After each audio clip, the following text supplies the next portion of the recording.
There's Kitty. Hanging out on the second floor of the cat condo. Whether the weather be cold or whether the weather be hot, or whatever the weather, whether we like it or not. All right, it's a Friday, January 16th, 2026. And welcome to the Please Subscribe Show. I'm Cole Spivey. Hi, that's me. I'm Cole. You're watching my channel. Let me switch over back this way. Yes, and welcome to the Please Subscribe Show. There is Critter. He's my rearview mirror. Linda gave him to me a long time ago. He likes to live, laugh, and smell good. It says so on the back of it. Also, resetting my accumulated info. My car says that it's 56 degrees Fahrenheit. I usually use these two. Apple weather and weather bug. So let's see what it says. 53. And it looks like a high of 58 and a low of 37. Then we switch over basically to Weatherbug right here. It's a high, well, it's actually 55 of a high of 58 and a low of 35. So they're a little closer today. Only a few digits off on the low. And pretty much the high is pretty much right on. So they differ on that. And then today I was watching Justin Scar's memory of Adam, or remembering Adam, and getting a tattoo of the Kerplunk from Green Day on his wrist, because Adam had one. And then I went to the Criterion Collection, and let me see if I can do this a little bit better. Just in focus. That is Stellan Skarsgård. Barely kind of tell. He was the professor in Good Will Hunting. He played Gerald Lembo or something like that. I may have pronounced that wrong. There is the butterfly. But he's been in a lot of stuff. He's kind of a Dogma 95 actor. He worked with Von Trier, the guy that started up Dogma 95 film movement. And he's in the closet. He's got, I was impressed because I take photos of these and post them on my Facebook. I was impressed because I knew all the, there's Linda and I during COVID time. Let me see if I can find it. I was impressed because I knew all the filmmakers that he mentioned. Here he is right here. So that's him in the Criterion closet. He's recommending movies. And those are the movies right here. Let's see if I can focus in on this right here. Okay, you can read that. It's Seven Samurai. And anyway, that's Akira Kurosawa. Then there's John Cassavetes' 5 films. I've probably seen maybe 3 or 4 of them. Lestrada's Fellini. Seen that one. And Naked is Mike Leigh. That's one of my favorite Mike Leigh films. I really like it. City Lights is Charlie Chaplin. And Children of Paradise is Marcel Carné. And I was impressed because it was the first time, I think, that I knew the filmmakers on all of them. I think, maybe not the first time, but the first time that I'm really noticing it. Like, hey, I know all those filmmakers. Anyway, I just thought that was cool because he was part of Dogma 95, hung out with Von Trier, or he helped Von Trier on a movie. I want to say he was in Breaking the Waves, which was Von Trier's first film that he made after he started Dogma 95 Manifesto.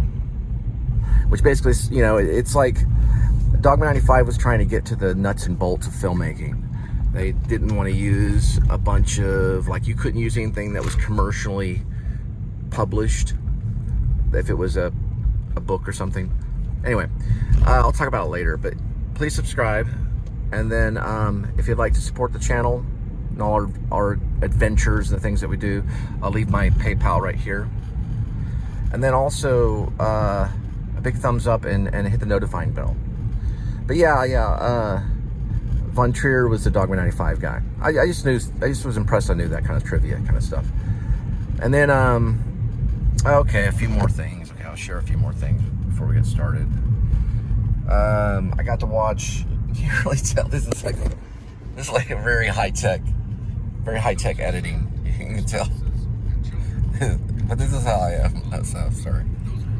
Hang on, let me give thanks to the Lord. There we go. Thank you, Jesus. All right, let's see something. And I've got like a commercial going on, you can tell. Well, I've got a screen protector. It was sold to me by a guy up here to the left of this cellular place. All right, let me see if we can get this one. All right. So John Safdie and Sean Baker talk. Trying to see who sponsored it. It's on YouTube. But they're really good. They're really genius filmmakers. You know, they're obviously geniuses. One of them has the Oscar, Sean Baker, for his recent film that he did. This is on A24 Productions, which was like a hit, or like it used to be kind of like an indie studio film thing that Harmony Korine started off with Spring Breakers. It was A24. But yeah, so he's talking about Marty Supreme, Josh Safdie, and then Sean Baker will probably talk about his career. I gotta watch this, so I'll watch it later. And then I saw this. He finally came back, Under the Radar Van Matt, and his knee's doing okay. I was worried about his knee. There he is right there. He hurt his knee in the last vlog. He's from Boston, and he drives around in a Ford van. So we can get his... He moved into his van in 2022 to save money. He goes around New England. He's going to New York here pretty soon, but I got kind of addicted to some of his vlogs. They're actually pretty good. He uses some like classical jazz music and things like that. But anyway, okay, so here we go. This is a part of the vlog where you get to watch me pick up food at restaurants and drop it off at your doorstep. I'm just kind of, sometimes I do that. I show you what I'm watching, and if I find a movie, sometimes I'll recommend that movie. Oh, about the book. Yeah, I always forget. So I'm still perfecting chapter 90 on Rib, or parentheses, Dog Night Out, close parentheses, dash Shepherds of Alaska. But I have a hidden book that I'm also starting. And when that one takes off, I for some reason, I finally said, you know, I'll just use a catchphrase of Adam's, heck it. And I went into chapter 3. I just started creating chapter 3 the best I could. And so at least I progressed a little bit. The guy that wrote Candide, this is a true story, however, we're at 7 minutes, great. The guy that wrote Candide, the big book, he says, as long as you get down one line or a word, then you have progression in your novel. Sometimes it can be a page, sometimes it's 6 pages. But as long as you're thinking about it, and a word goes onto paper, or onto your phone, or however you write, onto your computer or your laptop, then you have somewhat progression. And sometimes that'll amount to a novel in a lot of cases. On Rib, I've decided to cut it off after chapter 100. So if I can't wrap it up by chapter 100, then oh well, that's what it is, you know? Like the Russian novelist who never had a complete ending, but still wrote masterpieces. But that's what I'm doing with Rib. I'm going to sum it up to chapter 100, go from there. All right, I might as well leave it on to advertise Casa before we get started.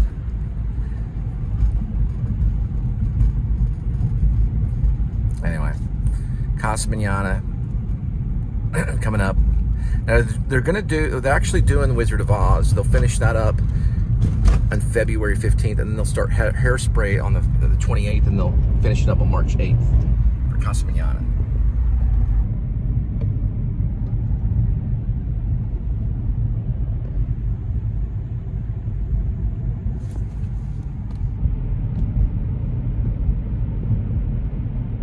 Like something going down Trinity Park. All right, Flower Child, thanks for the $1.25 tip. 5:48 arrival, 3 minutes, 0.6 for the pickup.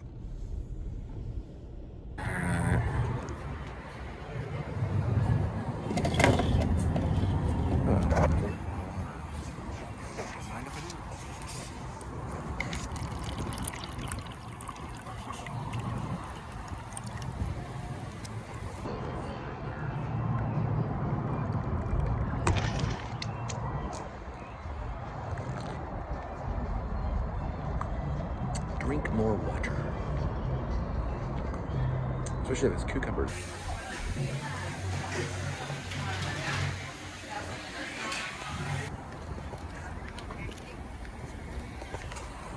All right, Flower Child on the way. 6:06 arrival, 9 minutes, 4.2 miles for the delivery. All right, there's Apple's new location in University Park Village, which is where we're at. I'll show you the sign in a minute. They used to be right there, and they moved. Well, you can see Village at least. Wait, hang on. There it is. You can see University Park right there. University Park. And then Village, and they moved over there. Don't know why. There's Sean Baker and A24, and we'll see if we can see Josh Safdie, or Softy.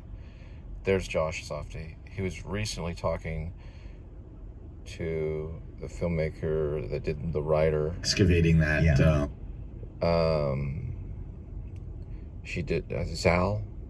Zoe Sal or something like that. She won an Oscar for, I believe it was called No Man Land. And they're talking about a lot. I'm going to watch it tonight. To be honest, I haven't been able to watch it all. I've been kind of busy trying to take off. But I know a little bit about the two. They're different filmmakers for sure. Sean Baker, I like the Florida Project. It was one of my favorites that year when I saw it. I kind of cried at the end of it. It emotionally grabbed me. Like, I would say Sean Baker is better at grabbing my emotions, and then Josh Softy is better at like creeping into my psyche and my soul kind of thing, if that makes any sense. They're both very good filmmakers.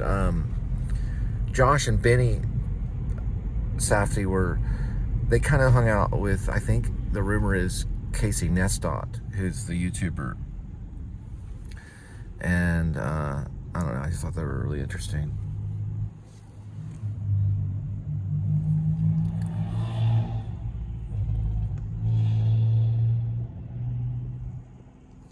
So I'm inspired by Safdie's Heaven Knows What, which is kind of a documentary. He says, I see it as a narrative. It's written by the actress that's in it, and I believe they shot it in New York. But I didn't know he did that until way later, and then I found out that he did it, and I was like, oh, that's an amazing film. And then he did Uncut Gems with Adam Sandler, turned Adam Sandler into like this kind of method actor.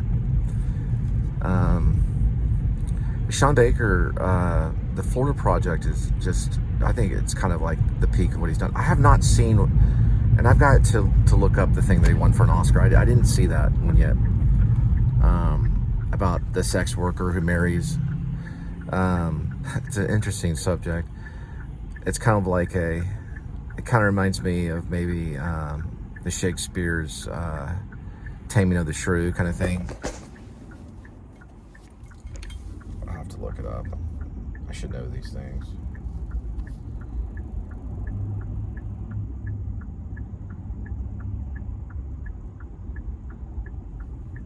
I'll look it up in a minute.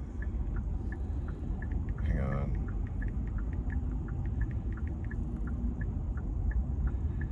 He won for Nora. That's Sean Baker. He won like all the Oscars that year. Nora, Brooklyn-based Cinderella Story. Okay, Brooklyn-based Cinderella Story. All right, back to Sean Baker and Josh Safdie. I think it goes by Softy. Yeah, they both kind of started off with documentary style narratives. You know, if you say Heaven Knows What, or Daddy Longlegs, which I haven't seen yet, and there's another one before that. But anyway, Sean Baker did kind of the same with Takeout, and I guess that was maybe up and coming. You know, it's a realistic style approach to a narrative.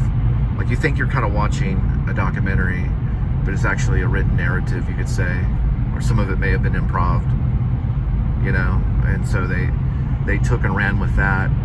And Josh Safdie, I think he started off making kind of like short little comedies for social media. That's what I heard. I could be wrong about that.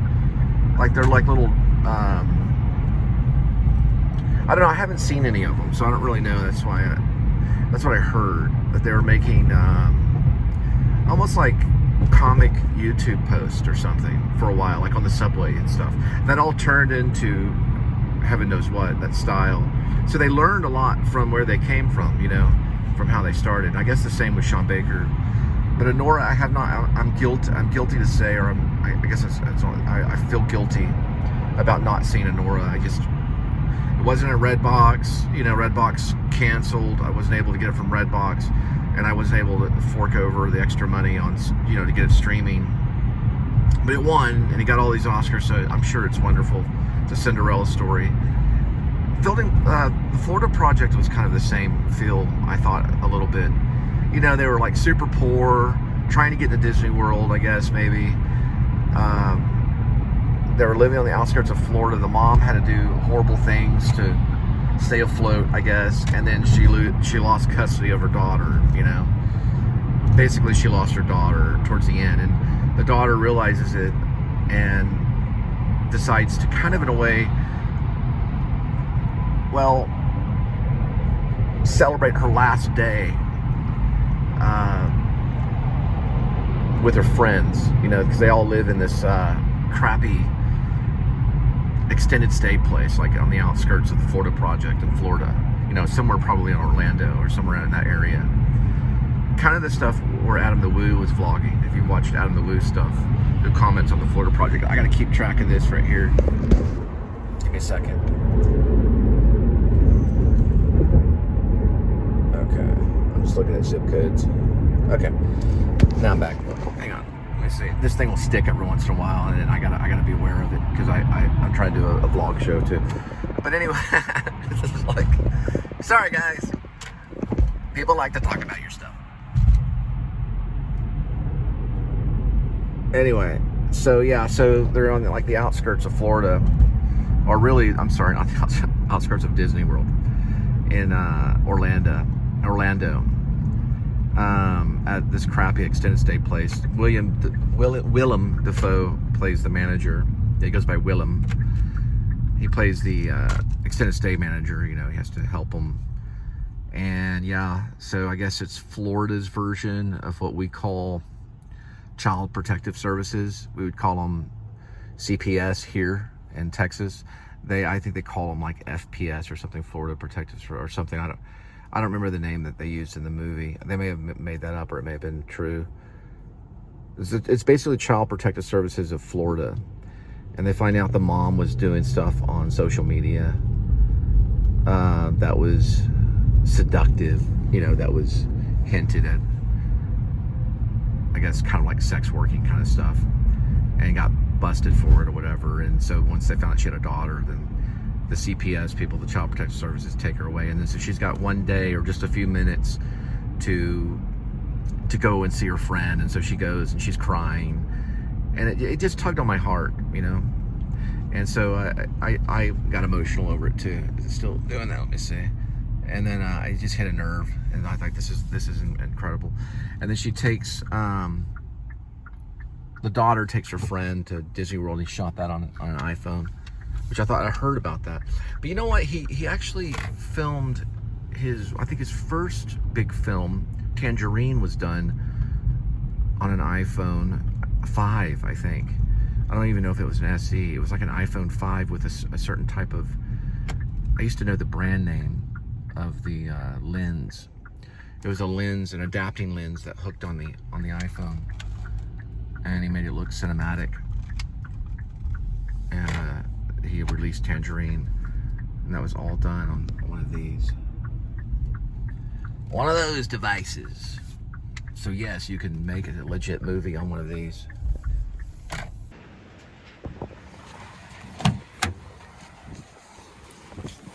Okay, this way.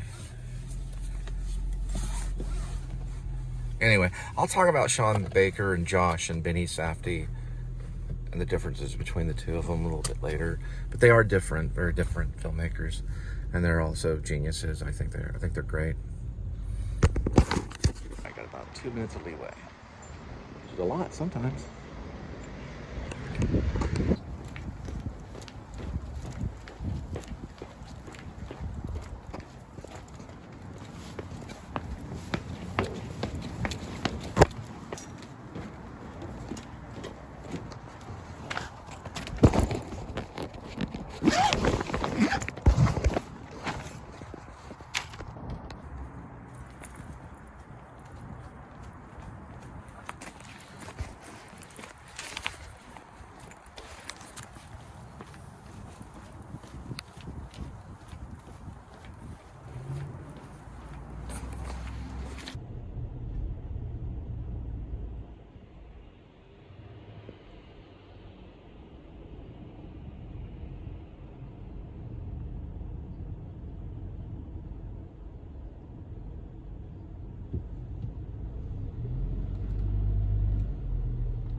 right, Qdoba, and then right after that, Thailicious. We got 2 of them.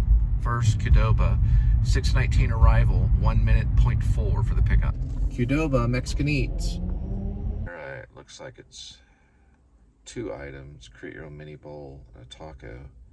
Create your own taco and no drinks.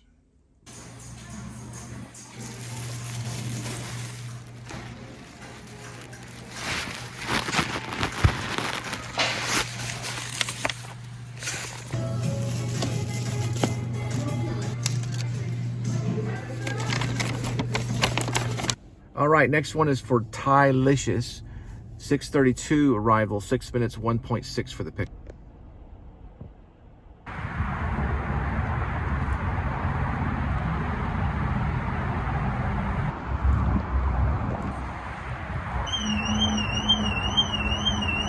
All right, Thailicious, 6:38 arrival, 3 minutes, 0.6 miles for the delivery.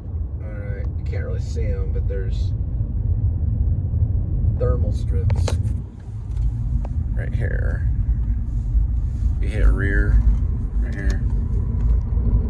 So on the Prince of Broadway, there's a close-up shot of those.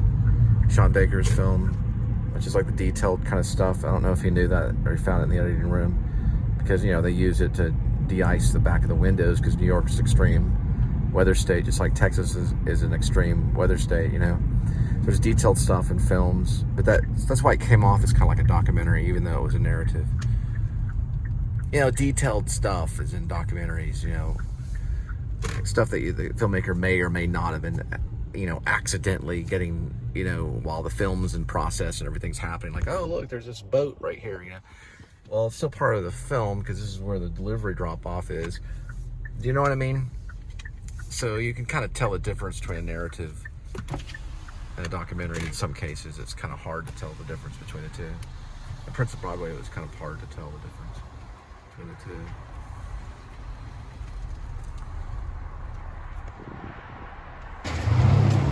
That's a Johnson 70.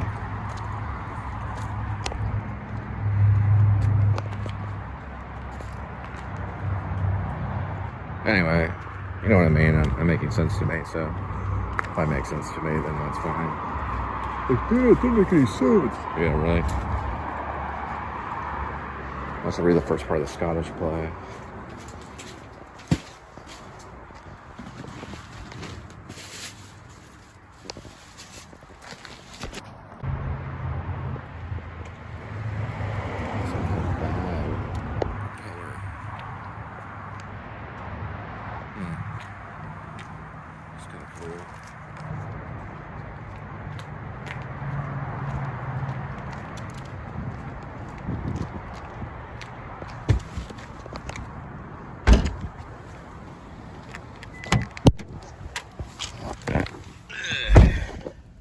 Alright, next delivery is for Qdoba.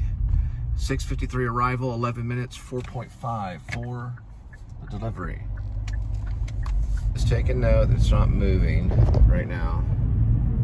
So it's stuck. So we're going to unplug and then plug back in just like that.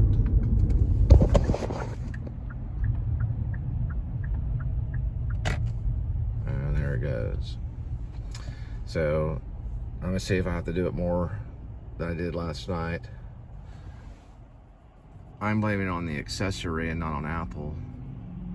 This is Apple CarPlay. I'm trying to remember when this happened to me when I was at the Texas Motor Speedway a few years back. I'm trying to think if I had the factory cord. I think the answer is probably I think I didn't. I had an accessory cord on that one, which is, I showed this before, this product right here, Pure Gear. I'm blaming it on that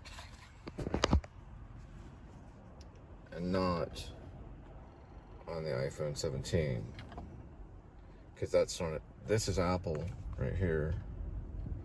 This one is Pure Gear, which is a USB to C charge. It goes to a C charge. USB to C charge. And it's this brand right here. So it'll occasionally stick, which is not very helpful. So don't recommend it, because I think if it had the original Apple threads to this, then that wouldn't be happening so much. And I requested it too. When I did the transfer on the phone, I requested the original. But my cellular provider store failed to give me one. Making note of that. They also gave me a Pelican with a, what's it called? It's called a screen protector. You kind of see it. The protector is a Pelican with the Pure Gear. I mean, come on.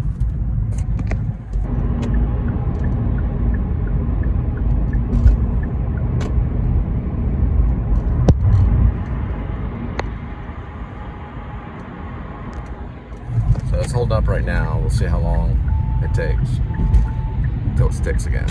And that's what we'll be focusing on. At least I turn on some Cormac McCarthy. No Country for Old Men, which I don't know if I will or not. I probably will a little bit later.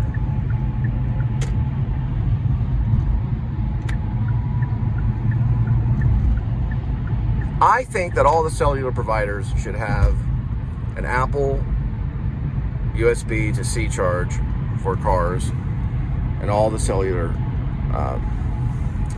And I think they should sue the third party. They should countersue, and I hope they win. I'll be on Apple's side, because I know Apple makes a superior product. And I know that their cords are better. And I think them getting sued is stupid. If they even did get sued, I don't know. I remember that's what my salesman told me. Well, they got sued because of the C charge, and so we only got Pure Gear. Sorry. That's no excuse in my book. That's no excuse. There's people out there that are trying to work and stuff, you know. Sorry. I'm putting my fist down saying, dang it. You know? Dang it. Get the right one. At least make us feel better walking out of the store. And also, go with the Otter. You know, this one's an Otter. I haven't had any problems with this thing. I only had to replace the Otter once. That's the Defender. It goes in the outer shell of the phone. Freaking Pelican stuff, you know. I don't know. It's freaking, I don't know. I just like I'm old fashioned. I guess I like the iPhone 11, and they're set up with the, you know. All right, we're going to be going to the tallest building of Fort Worth, which is the Burnett Plaza building. It's about, 563 feet or something like that. 567 feet. And 173 meters. It's right there. It's the largest building in Fort Worth. I got black and white photos of it back in the 1990s when I was part of a secret film group at Pascal High School that was done by the students only. And we developed our own film too, as in still photos. So don't mess with me. There it is right there, Burnett Plaza. We developed those photos by hand in Photo Lab. Dark room. We didn't take it. We didn't take out development or anything. We did it ourselves. Brandon Carter mixed the solution. He was one of the guys that helped me develop some of the film by hand. I actually got to go into the dark room and do it. That's an experience in itself. It's a very delicate experience.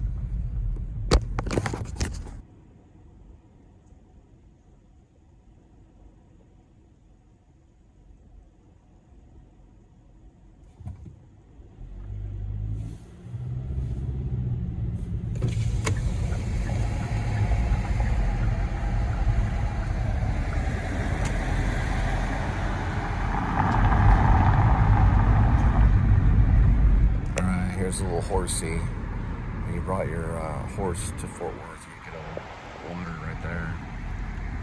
A little history. back in the 1800s and stuff like that. They brought probably earlier than that. I don't know how old that thing is.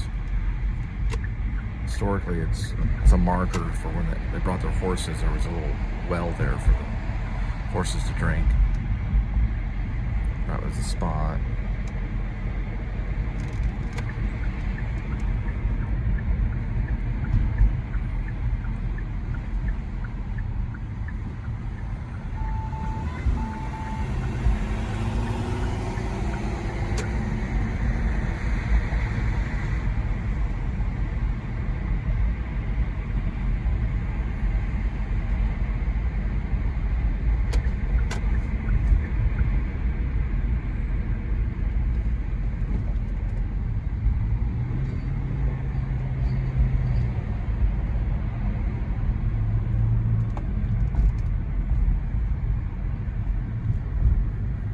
This is called Uptown right here. That's why it's hard to get into. These are where all the Uptown apartments are, and you can rent a bike right here. Just use a little QR code and take off.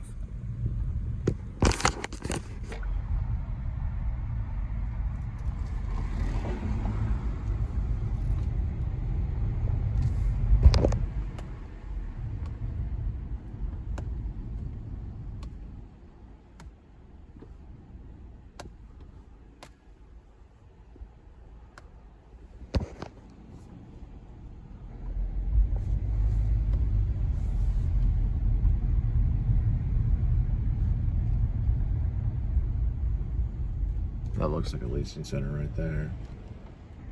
What's the front door of the complex?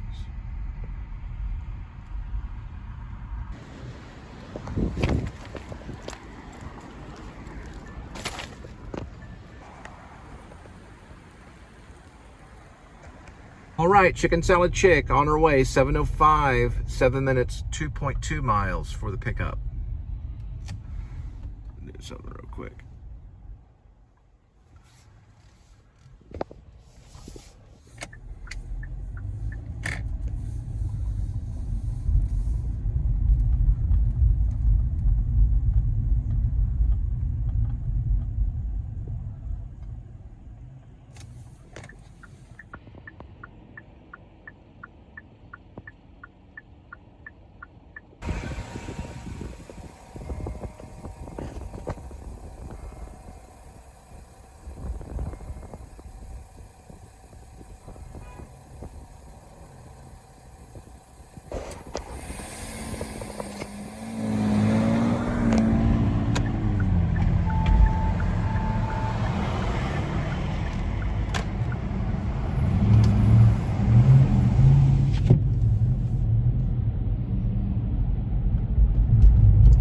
So far we only had it stick once, so but I stopped counting last night on how many times it would stick.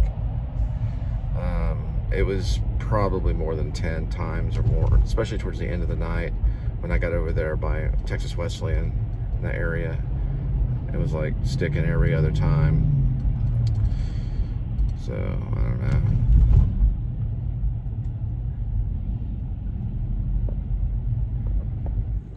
I'd say they need to work on getting a better product for the cord, the C charge, like stat.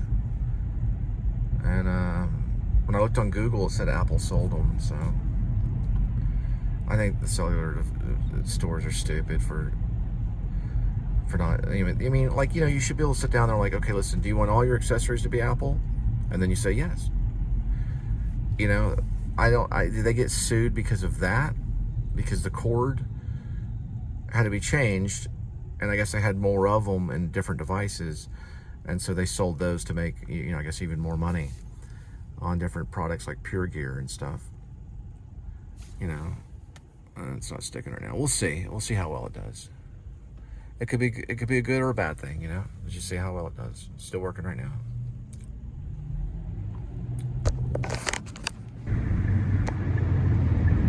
All right, stuck. That's number 2. I'm counting. Gonna unplug and replug. Unplugging show this, which I don't know if you can really see it. So unplug there, and then replugging in right here. Unplugging and plugging it back in.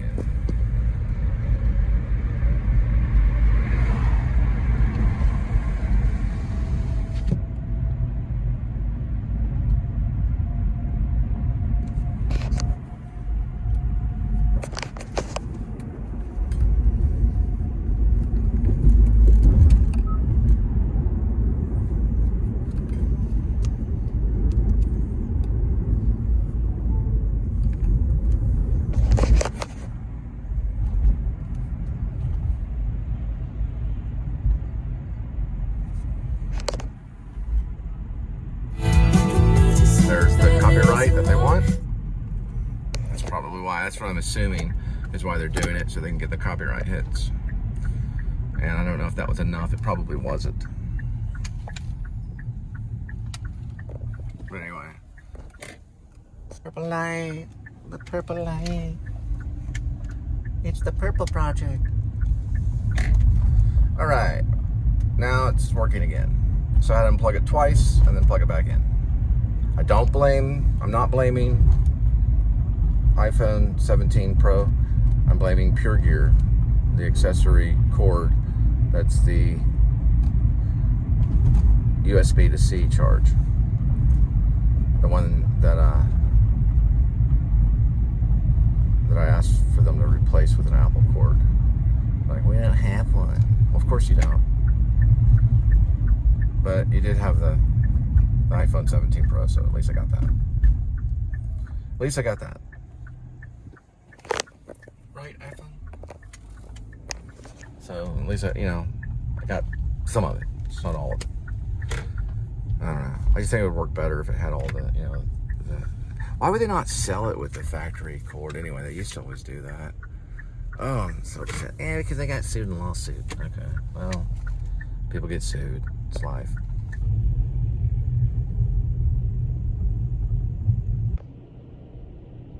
Chicken salad was started by a bunch of Southern housewives. Chicken salad chick. There they are right there.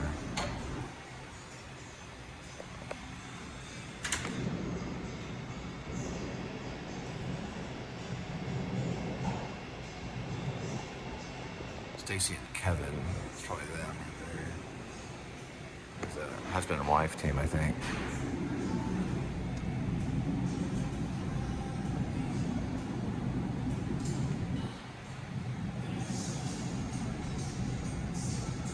I like copyright music too.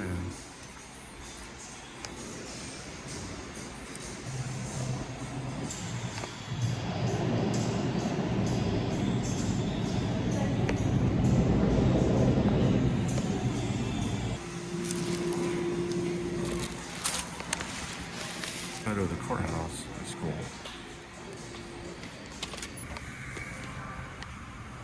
All right, crumble cookie on its way. 7:16 or 7:17 arrival, 4 minutes, 0.5 for the pickup.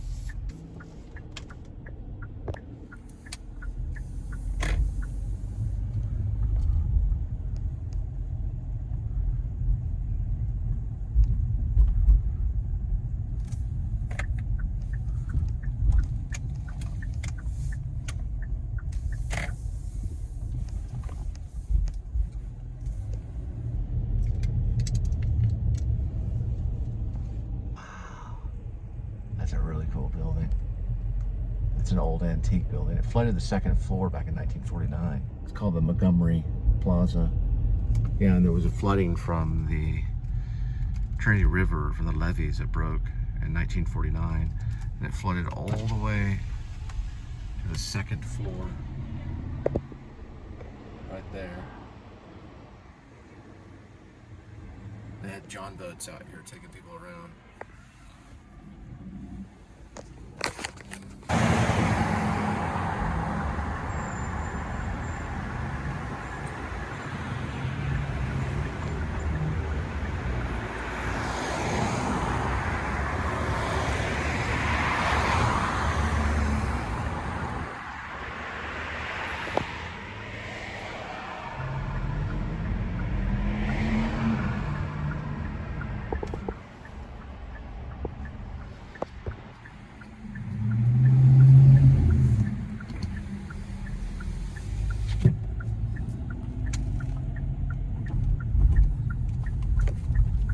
crumble cookie. When all else fails, crumble cookie.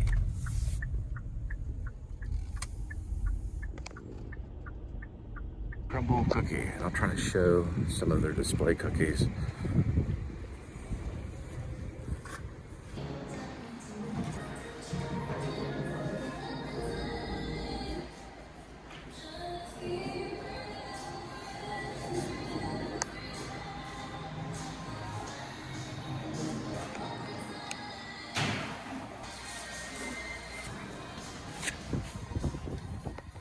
Chicken salad chick on the way. 7:28 arrival, 6 minutes, 1.3 for the delivery.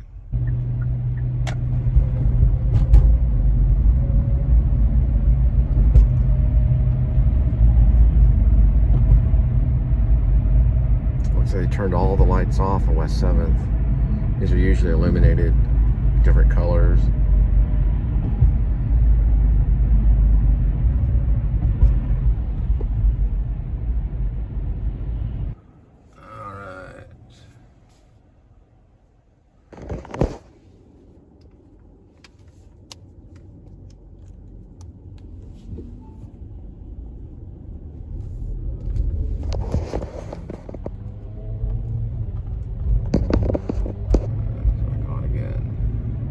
So really what ends up happening, I think, I'm observing my actions, it's when I usually handle the device, it's so sensitive. So if I, pick it up to text or something like that within the delivery app, then it usually will stick. It's not sticking right now though. I'm just keeping note on it. It's called Pure Gear. The USB to C. I guess it's USB because that's USB. And then C, the C charge.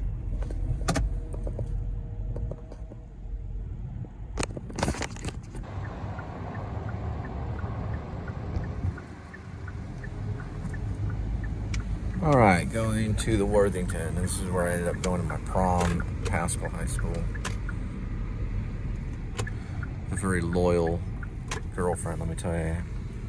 Well, she's actually still an artist, so I see that as a form of loyalty. Last time I saw her on YouTube, she was an artist. So at least she remained to do that. So I appreciate that about her. I think she does a lot of sculpting, stuff like that. All right, I gotta find the lobby. I think this is gonna be the lobby of the place. Yeah, this is where we had prom. And got that one too. So 2 and 2. All right, Cheesecake Factory on our way. 7:34 arrival. 2 minutes, 0.2 miles for the pickup. Look at this building.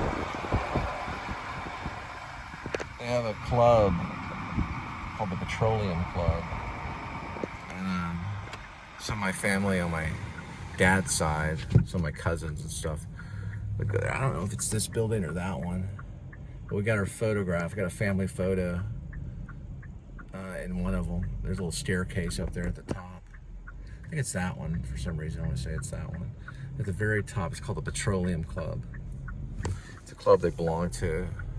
I was still, I think, University of North Texas at the time, and they just, I felt like maybe it was like the time I was graduating college, around that time.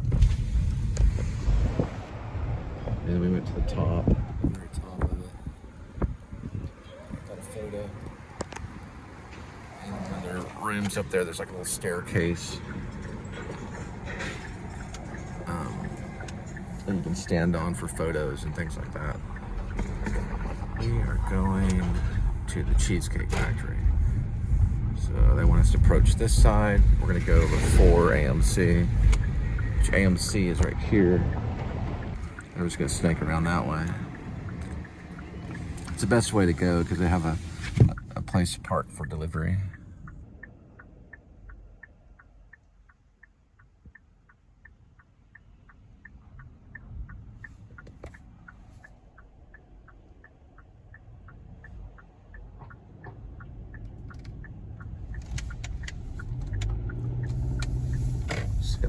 playing AMC. Something called Primate. Avatar. Zootopia 2.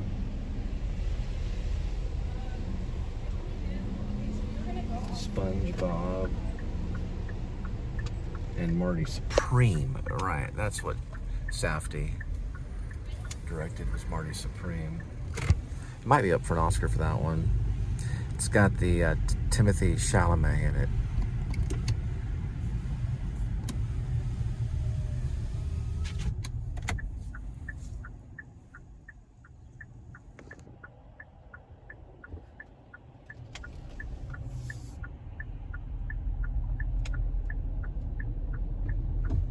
Looks like he's getting in the car, but I can't tell if he's driver's side or not.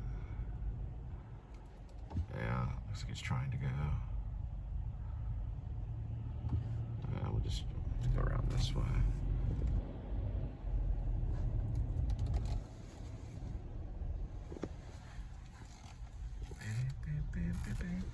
There's Bass Hole right there.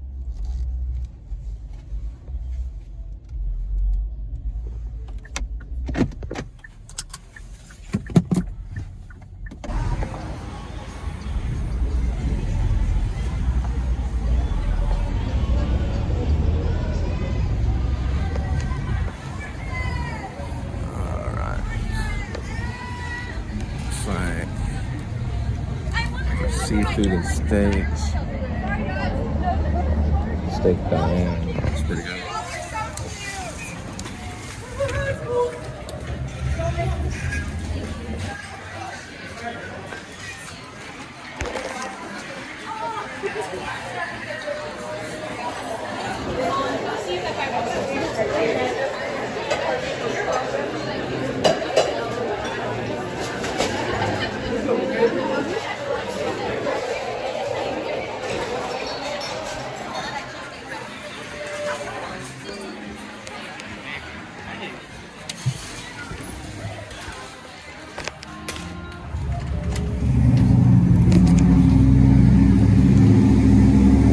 Seraphims. They're on Bass Hall right there.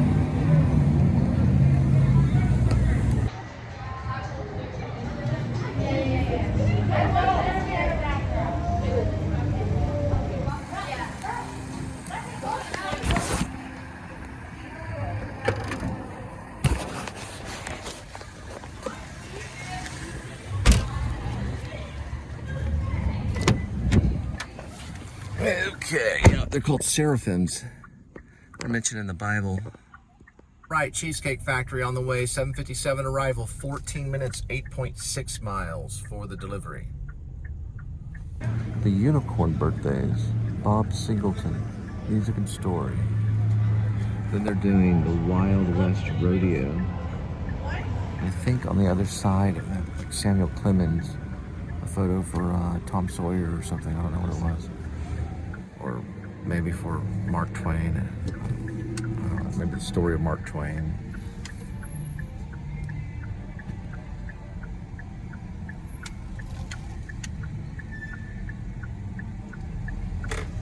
And that's Bass Hall right there. And you've got Hamilton that's coming through, Lion King. Oh, there's something, Back to the Future, the musical. That's crazy. They're going to do Back to the Future, the musical. 1 week only, March 24th through the 29th. Inspired by Adam the Freaking Woo. Sign said they're doing Back to the Future, the musical, for just a weekend. Crazy.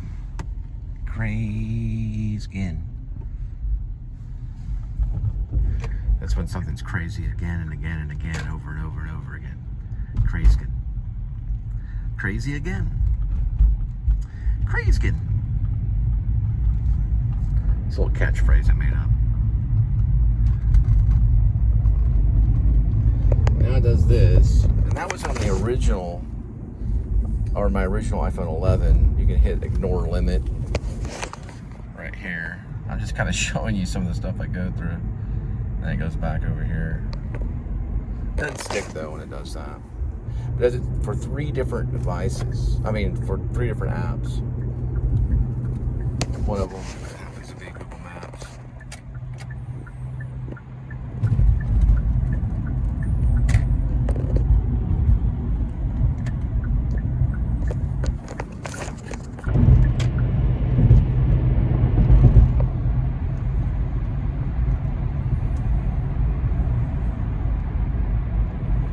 Pretty busy out. It's a Friday. I just redid that part of the road right there.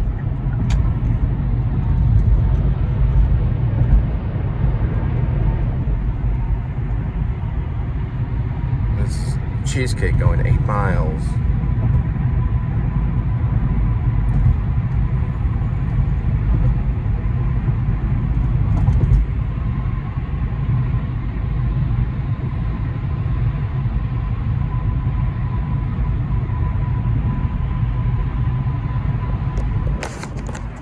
So that's where I left off yesterday for No Country for Old Men, which I've read the book, and I believe it won Best Picture of the year it came out.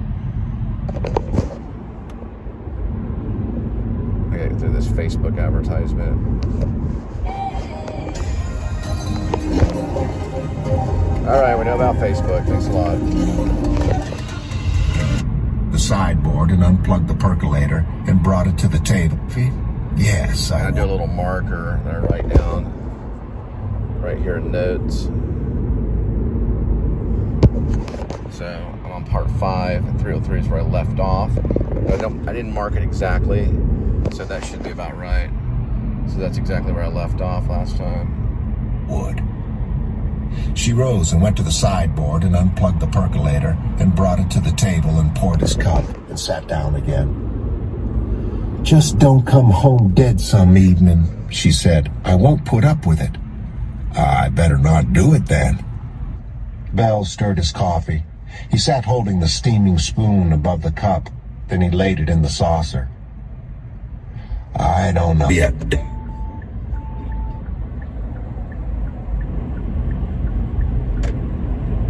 The office was on the 17th floor of Houston and the open lowlands to the ship channel and the bayou beyond. Colonies of silver tanks, gas flares, pale in the day. When Wells showed up, the man told him to come in and told him to shut the door. He didn't even turn around. He could see Wells in the glass. Wells shut the door and stood with his hands crossed before him and took out a card and closed the box and locked it and put it away again. He held up the card between 2 fingers and looked at Wells, and Wells stepped forward and took it. You pay your own expenses, if I remember correctly. Yes, sir. There's a cat. Were these Pablo's men? Yes. You're sure? Not in the sense that you mean, but reasonably sure. They weren't ours. He killed 2 other men a couple of days before. And those 2 did happen to be ours, along with the 3 at that colossal goat fuck a few days before that. All right? All right. I guess that will do it. Good hunting, as we used to say, once upon a time in the long ago. Thank you, sir. Can I ask you something? Sure. I couldn't come back up in that elevator, could I? Not to this floor. Why? I was just interested. Security, always interesting. It recodes itself after every trip, a randomly generated 5-digit number. It doesn't print out anywhere. I dial a number and it reads the code back over the phone. I give it to you and you punch it in. What is that? I wondered if I could get my parking ticket validated. The man cocked his head slightly. This is an attempt at humor, I suppose. Sorry. Good day, Mr. Wells. Right. Swept up out of the lobby and the place was open for business. There was plywood nailed over the doors and 2 of the windows, and there was a new clerk standing at the desk where the old clerk had been. Yes, sir. he said. I need a room, Wells said. Yes, sir. Sir? Let me rephrase that. What time is your shift over? The clerk was tall and thin, maybe Mexican and maybe not. His eyes darted briefly over the lobby of the hotel, as if, all right, send me up a couple of whores and a fifth of whiskey with some ice. Sir? I'm just pulling your leg. You need to relax. They're not coming back. I can pretty near guarantee it. Yes, sir. Horizon. Roofs in a low and squalid skyline. He put the pistol in his belt and pulled his shirt outside of his trousers.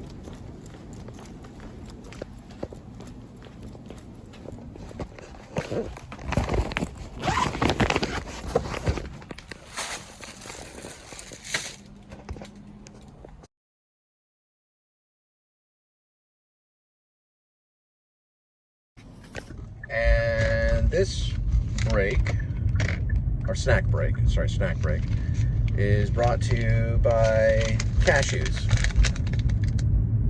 You call it. Because Anton Sugar, whenever he's at the gas station, call it. Let's see. There they are, cashews. Let's see the brand on them. I gotta get my bifocals out. Nut Harvest. They're honey roasted whole cashews for your happy Baptist. I like how they're kind of like almost like covered in sugar. You can kind of see right here, kind of glaze a little bit.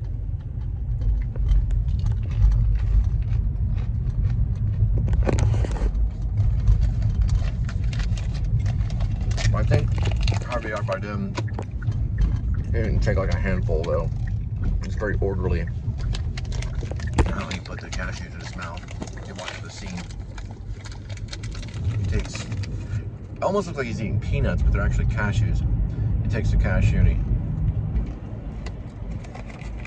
places it in his mouth like that. So I remember it, particularly his behavior. Call it. He went in and closed the door and turned and stood. The bed hadn't been slept in. The bathroom door was open. A bloody towel lay on the floor. He walked over. There was a blood-stained washcloth in the sink. The other towel was missing. Bloody handprints. A bloody handprint on the edge of the shower curtain. I hope you haven't. I sure would like to get paid.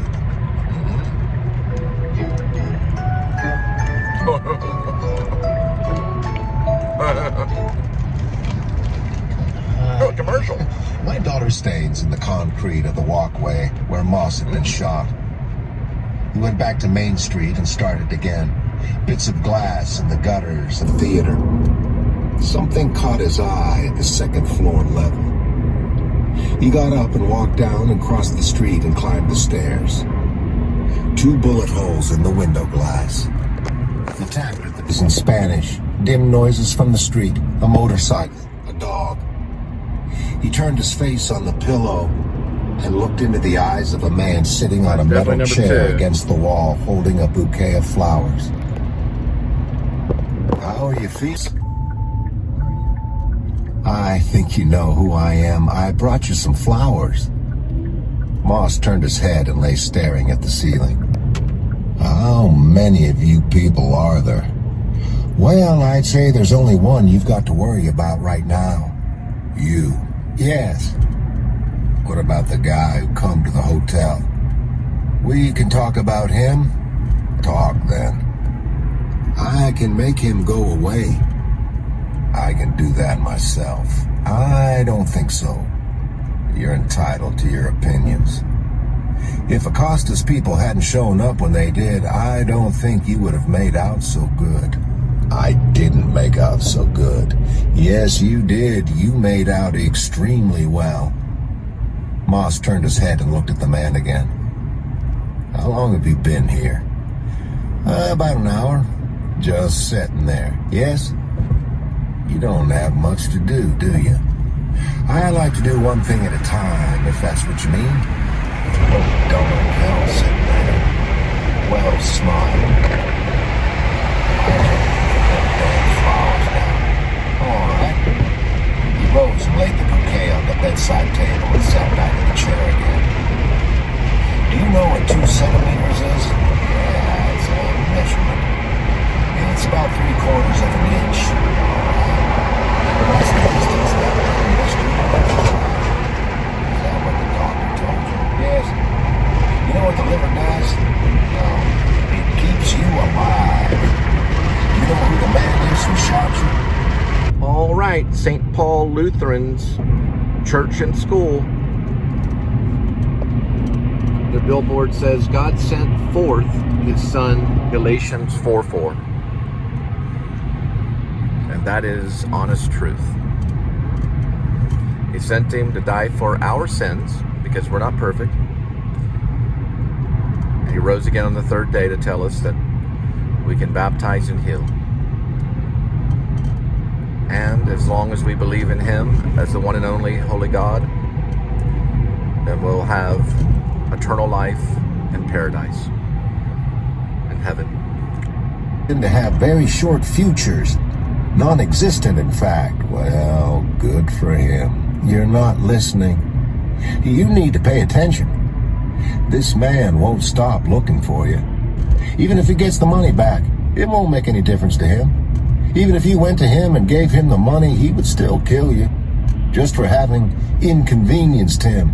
I think I've done a little more than inconvenience him. How do you mean? I think I hit him.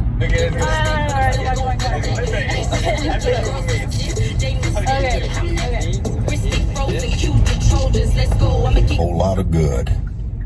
Wells sat back in the chair. He studied Moss.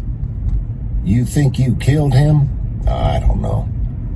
Because you didn't. He came out into the street and killed every one of the Mexicans and then went back into the hotel like you might go out and get a paper or something. He didn't kill every one of them. He killed the ones that were left. You telling me he's way to Odessa? All right, got one at Pappasitos. 8:26 arrival, 6 minutes, 1.64. Pickup.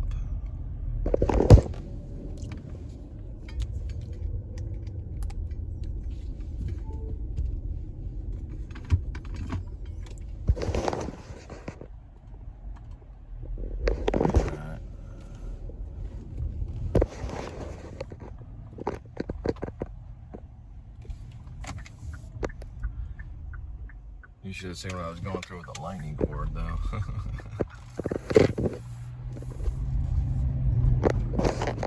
All the way from California.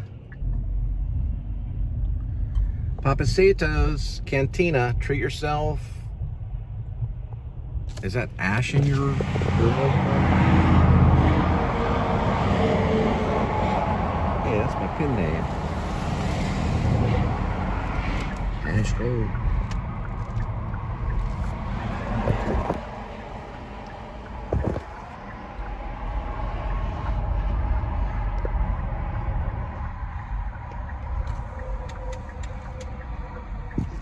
A lot of people here. Oh, here's a swamp right here.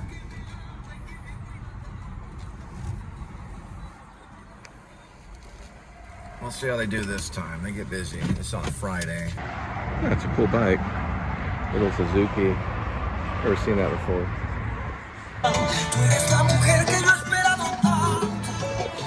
See how fast they are this time.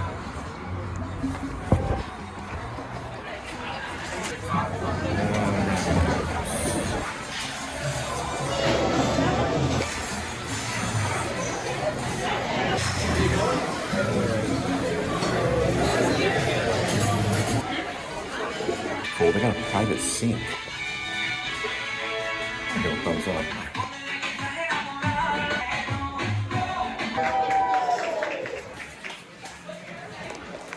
These are probably like older movies. I don't know if they're still in print. Looks like a movie poster.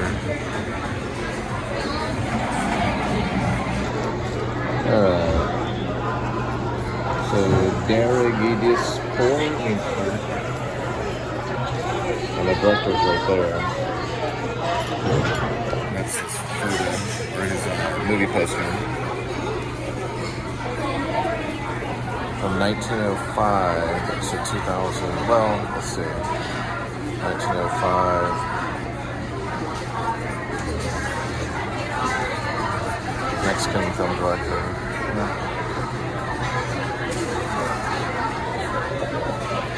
Yeah, it's a Mexican film director. And that's his movie, El Enamorado. I'm seeing if it's listed on here. That's his Wikipedia.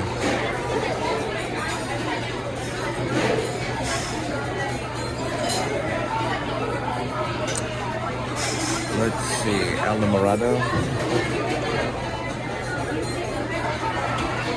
Huh, I don't see it on there.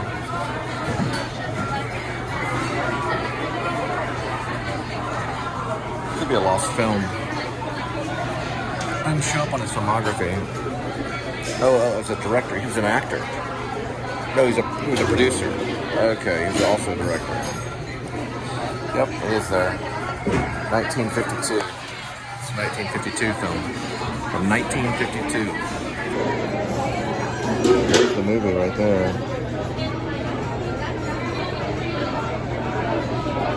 Information. If you know Spanish, you'd be able to figure this out pretty quick.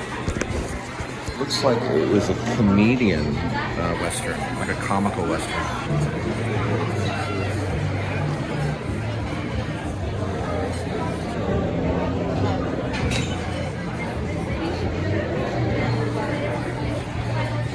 Anyway, still waiting on the order.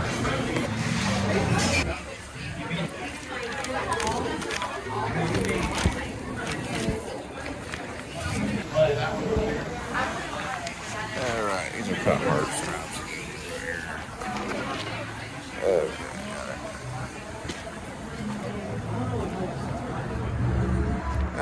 Not too bad on the time. I'll check it out in a minute. I don't know if it was exactly 10 minutes or not. Right, we arrived at 8:27. And it's 8:41 right now, I believe. Let me get clocked in right here. So a little over 10 minutes. Not as bad as it has been. 8:42, okay.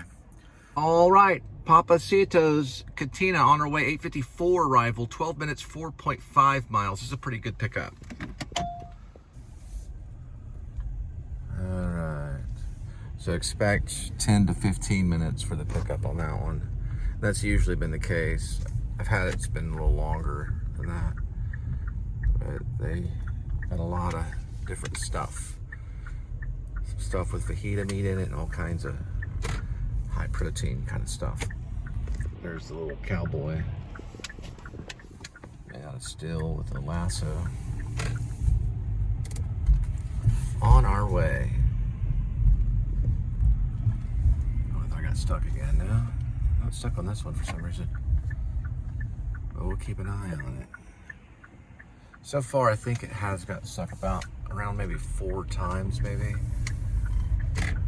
Or maybe more, I don't know. I guess I stopped counting at about 4. All right, stuck again. That's number 5 for sure. I mentioned 4 earlier, so we'll just say number 5. And we're just gonna try to simply unplug and plug back in. I don't know if you can see this. Let's see. I don't have to. You'll come to me sooner or later. You don't have a choice. I don't know for sure if the reading's copyrighted. I'm going to give you my mobile phone number. Up, What makes you think I won't just disappear? You do, or I might take them out. Are you in a lot of pain? Some, yeah. You're in a lot of pain. So it's stuck again, and it's on South Drive right now. So we're going to unplug and re-plug back in. So we know we're turning right on South. So we do still get information.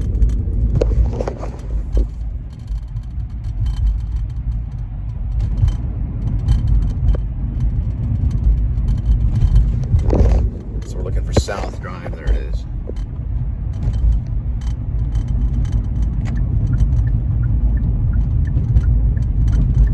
Make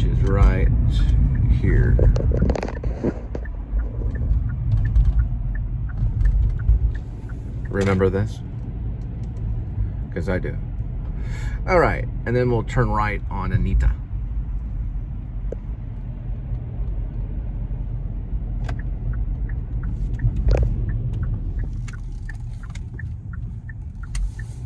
It's up this way.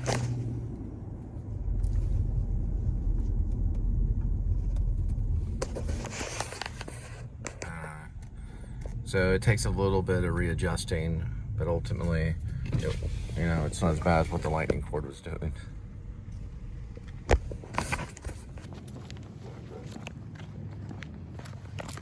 Sorry.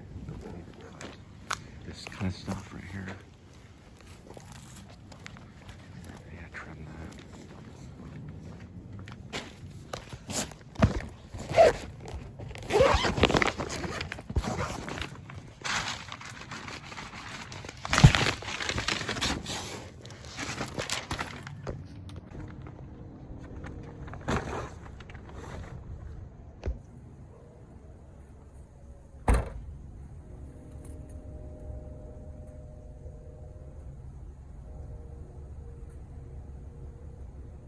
On the bed, like a player checking his hole. So part 5 ends right there at 3:43:15, or 3:43:15, and that's when Llewellyn puts down the water. The nurse comes in, and then part 6 picks up, and the monologue would come in with Ed Tom Bell.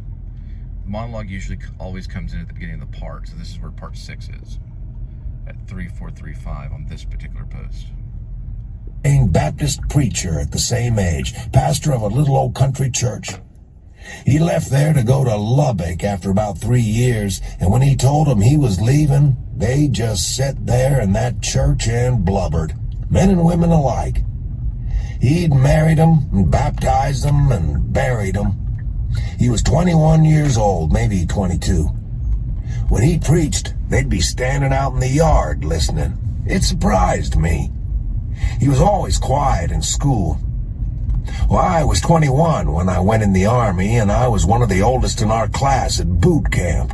6 months later, I was in France shooting people with a rifle. I didn't even think it was all that peculiar at the time. So what you learn is Sheriff Ed Tom Bell was actually a soldier from World War II. He fought in France. And Llewellyn was actually Vietnam, and so was Wells, who works for the DEA. Llewellyn is the one that, or Llewellyn is the one, Llewellyn, that's how you say his name. He's the one Josh Brolin played. He's the one Llewellyn Moss ends up running away with Anton Sugar's Looty, or whatever, booty, whatever, from the drug deal gone wrong. Hope I never do. There is the frog. There's a snag. What we thought was that when the next generation come along and they don't want to raise their children either, then who's going to do it? Their own parents will be the only grandparents around, and his death that there ain't nothing short of the second coming of Christ that can slow this train. I don't know what is the use of me laying awake over it, but I do. I don't believe you could do this job without a wife. A pretty unusual wife at that. Cook and jailer and I don't know what all. Them boys don't know how good they've got it. Well, maybe they do. And that would be Ed Tom Bell talking. They get fresh garden stuff a good part of the year. Good cornbread, soup bean, cook and jailer and I don't know what all. Them boys don't know how good they've got it. Well, maybe they do. I never worried about her being safe.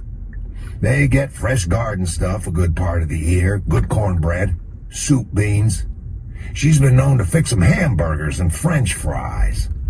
We've had them to come back even years later, and they'd be... All right, got one at Mellow Mushroom, 9:09 arrival, 3 minutes, 1.1 for the pickup.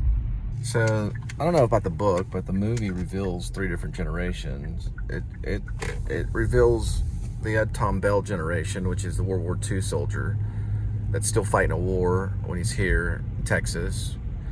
He's fighting, the war on drugs. And then There is also a Llewellyn. I always have trouble with his name.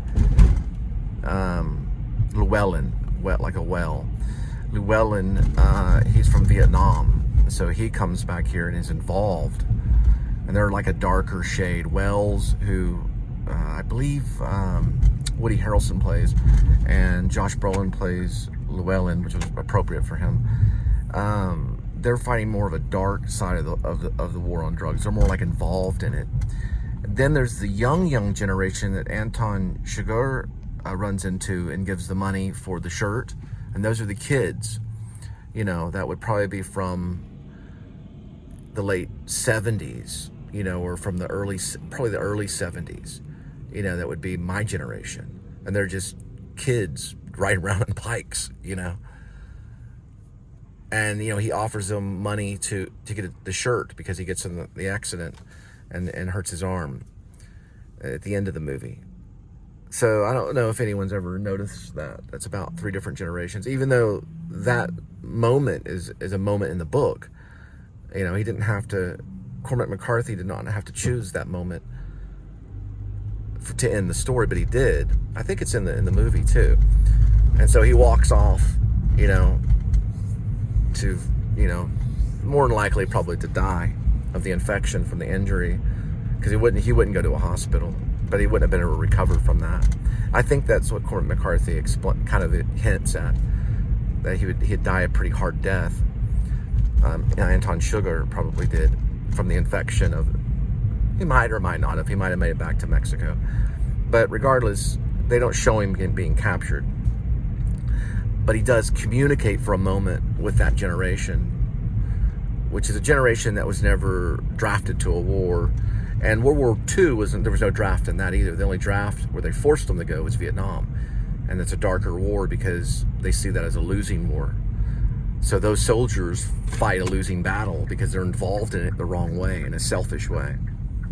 They're involved with trying to get the money. You know, Cormac McCarthy is probably one of our best writers, if you look at it. Because the Tommy Lee Jones character, which is Ed Tom Bell, he's doing his duty. And the other ones are kind of skimming off the top. There's the great tree.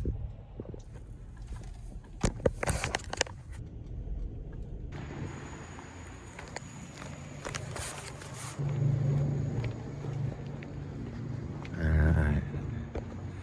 There's the mushroom there. There's the Castrol man with his pizza, his drink.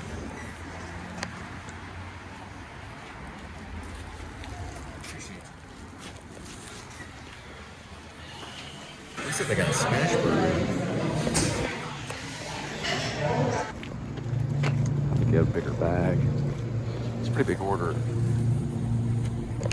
I got a bigger bag. That's a cool motorcycle. This is the back side of Mellow Mushroom. Really, it's kind of, well, I guess the front side faces on Blue Bonnet Circle. This is the back side of it.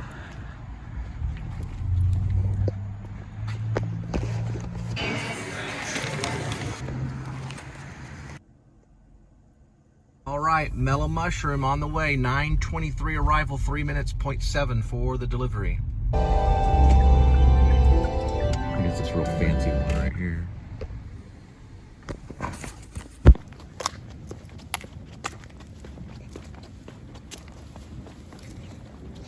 It's really cool front patio.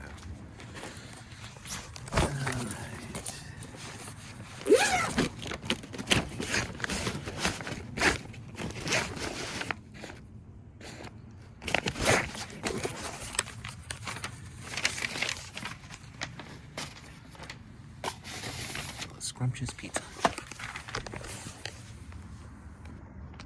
All right, McDonald's on our way. It's the one right by TCU.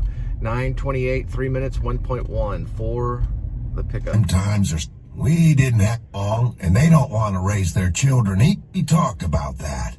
Of the children in this country, things like that. But what I was supposed to, he was always quiet and buried them years. And when I had a friend that Art 6. cards.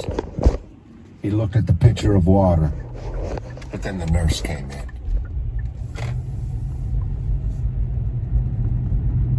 Part 6. Young people anymore, they seem to have a hard time growing up. I don't know why. Maybe it's just that you don't grow up any faster than what you have to. I had a cousin who was a deputized peace officer when he was 18. He was married and had a kid at the time. I had a friend that I grew up with was an ordained Baptist preacher at the same age, pastor of a little old country church.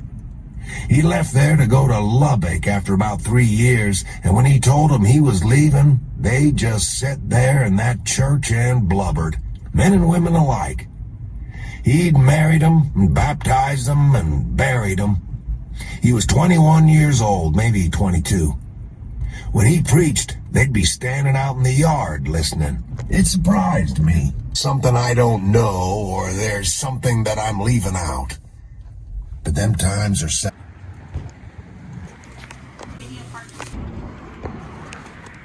All right, McDonald's on the way. 9:40 arrival. 5 minutes, 0.8 for the delivery.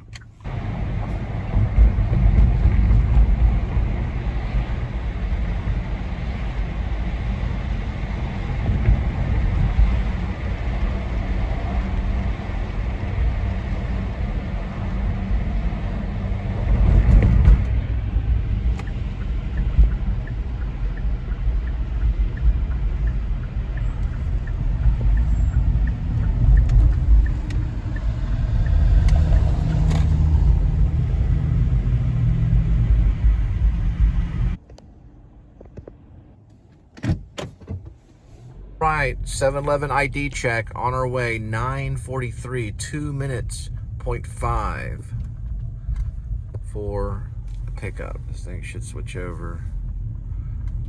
Well, maybe it's the only one that knows where it's at. There we go. And there's the copy that I have of No Country for Old Men.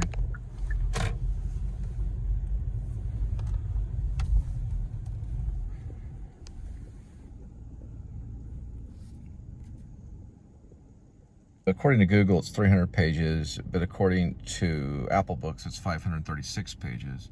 There's a part 1, a part 2, a part 3, a part 4, a part 5, a part 6, a part 7, 8, and then a part 9, and a part 10, part 11, part 12, and a part 13. There's 13 parts. There's a title page and things like that. I'm on part 6 right now. Shiga pulled off the highway at the junction of... All right, on our way. 7-Eleven ID check to drop off 9:57, 7 minutes, 1.9 for the delivery. Okay. I think we have to check the ID. All right, we got one at the grocery warehouse ID. All right, got one at the grocery warehouse on our way. It's an ID check. 10:01 arrival, 3 minutes, 0.7 miles for the pick.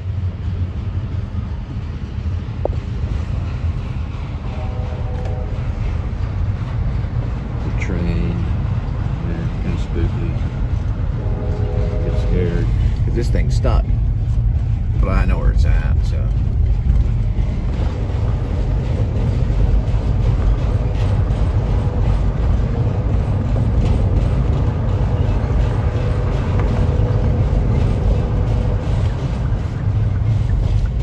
You can kind of see the remnants of when it got stuck.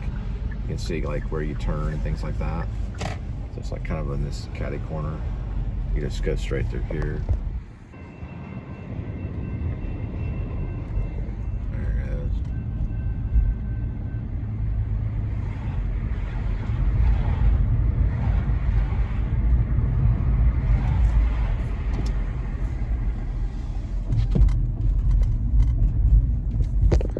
She's probably